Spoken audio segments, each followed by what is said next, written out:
Hello everyone, my name is Mrs Kavita Phogat और आज फिर मैं आपके लिए बहुत ही प्यार से लेकर आ गई हूँ।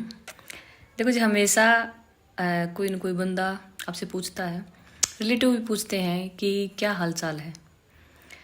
तो कई बार क्या होता है, जैसी वाइब्रेशन में हम होते हैं हम वही वाइब्रेशन उसको बता देते हैं कि नहीं आजकल तो अच्छा नहीं चल रहा है, घर में ये दिक्कत हो रही है, इनको भी ऐसे हो रहा है, सास को ऐसा हो गया था, उसने मेरे साथ ये कर दिया। मतलब हम शुरू हो जाते हैं इमोशनली। परंतु करना क्या चाहिए? देखो, करते हैं परंतु करना चाहिए क्या? करना हमें ये चाहिए कि अगर आपसे कोई पूछे कि क्या हाल है, तो सबसे फर्स्ट रिप्लाई, फर्स्ट आंसर आपका यही होना चाहिए कि बहुत ही अच्छा है, सब कुछ ठीक है, ऑल इज वेल। मतलब खुश हैं, मतलब हर बात में मतलब वाइब्रेशन आपका बहुत ही इम्पोर्टेंट रोल अदा करती है कि आप बोल क्या रहे हैं, वाइब्रेशन कैसे क्रिएट कर रहे हैं। जैसे शब्द आप बोल रहे हो वो उन चीज़ों का असर आपके ऊपर ही होने वाला है। तो इसलिए हमेशा देखो जी, लाइफ है, सुख दुख का संगम है, सुख भी आते रहते हैं, दुख भी आते रहते हैं, तो ये दोनों ही चीज़ें लाइफ में चलती रहती हैं। परंतु बोलना हमें ऐसा ही है कि सब कुछ ठीक है, सब कुछ बढ़िया है। मुझे नेगेटिव एनर्जी अगर हम दे रहे हैं, यदि हम नेगेटिव वाइब्रेशन हम क्रिएट कर रहे हैं, तो उसका असर हम पर होने वाला है। क्या होता है कि जैसे ही हम वाइब्रेशन में दूसरों को डालेंगे, मतलब जैसे हम जिस पोजीशन में, जिस स्थिति में हैं, तो वैसे ही हम अपने बारे में बता रहे हैं दूसरों को कि ऐसा हो चुका है, ऐसा हो रहा है। तो मतलब नेगेटिव जितनी हम एनर्जी पास कर रहे हैं, तो फिर जिस बंदे को हमने बताया है वो भी कुछ ना कुछ जरूर, यदि आपके साथ इमोशनली अटैच है, तो वो भी बोलेगा कि वो किसी थर्ड पर्सन को बताएगा फिर घर में कि ऐसा हो गया, ये हो गया, ये होना था, ये ठीक नहीं हो रहा। तो देखो जी, एनर्जी क्या हुआ, नेगेटिव पहले आपने बोली, फिर जिसको बताया उसको पहले आपने झेली, फिर मन में चले विचार, फिर बताई आपने, फिर उसने फिर किसी और को बताई। मतलब वो एनर्जी फिर जिस बंदे के बारे में बातें हो रही है ना, सारी की सारी नेगेटिव जो एनर्जी है उस बंदे के पास आने वाली है और नेगेटिविटी बढ़ती जाती है, रिश्तों में और ज़्यादा मतलब गांठें आने लग जाती है। तो नेगेटिव एनर्जी पास ना करें, कोशिश करें कि अपने तक ही सीमित रखें।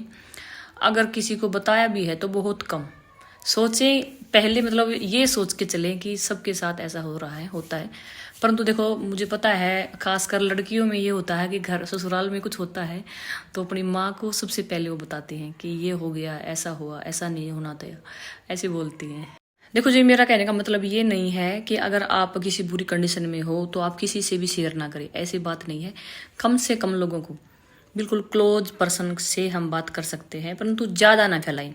जितनी ज़्यादा आप फैलाओगे उस बात को, मान लीजिए घर में झगड़ा ही हुआ किसी के साथ और आप उसको अपनी माँ को बता रहे हो, अपने भाई को बता रहे हो, किसी भी पर्सन को आप अगर बता रहे हो, तो वो बातें फिर अगर आप किसी पड़ोस को मतलब वाले इंसान को बता रहे हैं, इस प्रकार अगर मतलब वो चीज़ फैल गई ना, तो फैलने के बाद वो चीज़ वापस नेगेटिव एनर्जी उसी पर्सन के पास आने वाली है जिसके साथ हमारा झगड़ा हो रहा है। तो हालांकि वो गलत है, ये नहीं कि गलत ना है, गलत हो सकता है आप हो, गलत हो सकता है जिसके साथ झगड़ा हुआ है वो हो। तो वो जो लड़ाई वाला जो झगड़ा है, जो वाइब्रेशन है ना, उसकी बात कर रही हूँ, जो नेगेटिव एनर्जी है वो वापस आपके ही घर में आने वाली है, बाहर से भर भर के आएगी आपके पास। मतलब जितने आपने नेगेटिव एनर्जी बोली है उससे 10 गुना वापस आपके पास आने वाली है। तो कोशिश करें कि कम से कम हम बातों को, मतलब नेगेटिविटी को कम से कम फैलाएं, कम से कम मतलब उसको मुंह से निकालें और कम से कम उसके बारे में सोचें। मतलब जैसा हो चुका है उसको जितनी जल्दी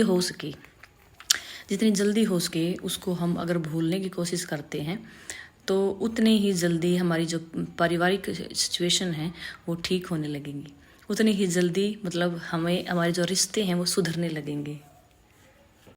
तो अनजान इंसान से तो बिल्कुल ही ना आप शेयर करें अपनी थॉट्स को, अपने विचारों को, अपनी पारिवारिक स्थिति को, या फिर जितनी भी नेगेटिविटी है उसको हम ना फैलाएं। क्या होता है कि पहली बात तो लोगों को सुनने का इंटरेस्ट ही नहीं होता, सिर्फ बताने का इंटरेस्ट होता है सबको। मान लीजिए सुन भी ली आपकी बातें उन्होंने, तो फिर क्या होता है कि वो किसी को बताएंगे, एनर्जी वैसे ही नेगेटिविटी मतलब फैलने वाली है। तो हम इसके बदले में क्या कर सकते हैं, हम पॉजिटिव थॉट क्रिएट कर सकते हैं। सबसे पहले तो आप अपने खाने में ही पॉजिटिविटी डालें। डेली अगर आप खाना बना रहे हो, आप लेडी हो, जेंट्स हो, किसी की माँ हो, कुछ भी हो, जैसे आप हो, किसी कोई भी रिश्ता है, तो जब भी आप रसोई में जाए तो नेगेटिविटी वहाँ पर ना फैलाएं। बिल्कुल कम से कम इस चीज़ का 100% ध्यान रखें कि जब आप खाना बना रहे हैं या फिर रसोई में है, वहाँ पे जहाँ पे मटका पानी का रखा हुआ है, उस टाइम आप किसी के साथ ना तो लड़े, ना झगड़े, ना नेगेटिव थॉट किसी के बारे में, परिवार के बारे में, बच्चों के बारे में, या किसी अड़ोसी पड़ोसी के बारे में, किसी के भी बारे में नेगेटिव उस टाइम मत सोचें। इतना तो कंट्रोल कर ही सकते हैं। सिर्फ आधा घंटा जब आप खाना बना रहे हो या 1 घंटा, उस टाइम आप अपने थॉट्स पर आप कंट्रोल करें। उसका बहुत ही ज़्यादा असर पड़ता है आपकी पारिवारिक स्थिति पर, पोजीशन पर, और जो सिचुएशन है हमारे घर की, परिवार की, उन पर भी बहुत ज़्यादा असर पड़ता है। तो उस टाइम आप अच्छे अच्छे थॉट क्रिएट करें, कॉन्शियसली जागरूक होकर थॉट क्रिएट करें अपने। पॉजिटिव एनर्जी हम क्या दे सकते हैं अपने खाने में, जैसे हम बोल सकते हैं कि मेरे परिवार के सभी बंदों ने, सभी इंसानों ने मुझे एक्सेप्ट कर लिया है और मैं भी सबको एक्सेप्ट करता हूँ। और मेरे परिवार में मेरे बच्चे बड़े स्वस्थ हैं, सुखी हैं, इंटेलिजेंट हैं, बुद्धिमान हैं, हेल्थ बहुत अच्छी है उनकी। और क्या है, मैं धन धान्य से परिपूर्ण मेरा परिवार है, भरा पूरा। सब का मिलजुल कर हम रहते हैं, सबके विचार हमारे आपस में मिलते हैं, चाहे ना भी मिलते हो। देखो जी, मिलते किसी के नहीं हैं, मिलाने पड़ते हैं। परंतु अगर आप ये थॉट्स क्रिएट करोगे ना, खाना खासकर बनाते वक्त ये चीज़ यदि एनर्जी डाल रहे हो ना, तो आप यूँ मानिए कि वो चीज़ें असर करती है। देखो जी, इसमें ऐसा तो है नहीं कि छू मंत्र है कि हमने बोला और तुरंत काम कर दिया।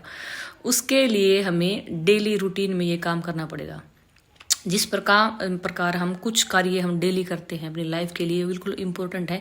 ऐसे ही खाना बनाते वक्त आप अगर ध्यान रखोगे कि मुझे नेगेटिव नहीं होना इस टाइम पर, खासकर मतलब कुछ भी अगर घर में दिक्कतें भी आ रही हैं, तो भी आप कॉन्शियसली जागरूक होकर खाना बनाते वक्त, अगर आप किसी की माँ हैं, बहन हैं, 100% उस टाइम आप ध्यान रखना पड़ेगा। और ज़्यादा आप अगर कुछ नहीं कर पा रहे हो, आपको लग रहा है कि नहीं मुझे इन झंझटों में नहीं मतलब डल सकता, या फिर इन झंझटों का मतलब मैं नहीं कर सकता इतने झंझट वगैरह, तो सिर्फ एक गायत्री मंत्र आप मन मन में उच्चारण कर सकते हैं डेली खाना बनाते वक्त। ये बड़ा काम करता है। तो इस प्रकार हम अपने खाने को एनर्जाइज कर सकते हैं। इसी प्रकार हम अपने पानी को भी एनर्जाइज कर सकते हैं। तो खासकर रसोई में जाते वक्त या रसोई में आप अपना काम करते वक्त, खाना बनाते वक्त, इस चीज़ों का 100% ध्यान रखें कि आप नेगेटिव ना हो उस टाइम पे। खासकर जो खाना बना रहा है उसको तो बिल्कुल भी नहीं होना है नेगेटिव। तो कारण देखो, ये नहीं कि घर में कोई परेशानी नहीं है, दिक्कत नहीं है, या हमने बोल दिया तो हम मतलब जैसे सब कुछ ठीक है तो सब कुछ ठीक है। चाहे ठीक ना भी हो तो भी हमें यही कहना है कि सब कुछ ठीक है। अगर आपसे कोई पूछता है, मिलता है और बोले कि क्या हाल चाल है, तो आपका फर्स्ट वर्ड यही होना चाहिए, फर्स्ट लाइन यही होनी चाहिए कि सब कुछ ठीक है, परफेक्ट है सब कुछ, लाइफ बहुत ही अच्छी है, बेहतर है। ये शब्द अगर आप अपने लिए बोलते हो तो देखो जी, ये वर्क करता है। टाइम लगता है, परंतु इन चीज़ों को मैंने सचमुच में महसूस किया है और मैं इन चीज़ों को, इन वर्ड्स को मैं बिलीव करती हूँ। और सच पूछो तो मैं लाइफ में मैंने इनको यूज़ किया है और बहुत ही ऐसा चमत्कारी मतलब परिणाम है। टाइम लगता है सर, टाइम लगता है इन चीज़ों का, परंतु आपको मतलब पूरा कॉन्शियस होकर, जागरूक होकर, भगवान में ध्यान रखकर और इन चीज़ों को आपको दोहराना है हर रोज़। नेगेटिविटी, यदि पर किसी भी प्रकार के नेगेटिव विचार है या फिर नेगेटिविटी आपके घर में है, किसी भी बंदे में हो सकती है, वो बिल्कुल 100% दूर होगी। Thank you.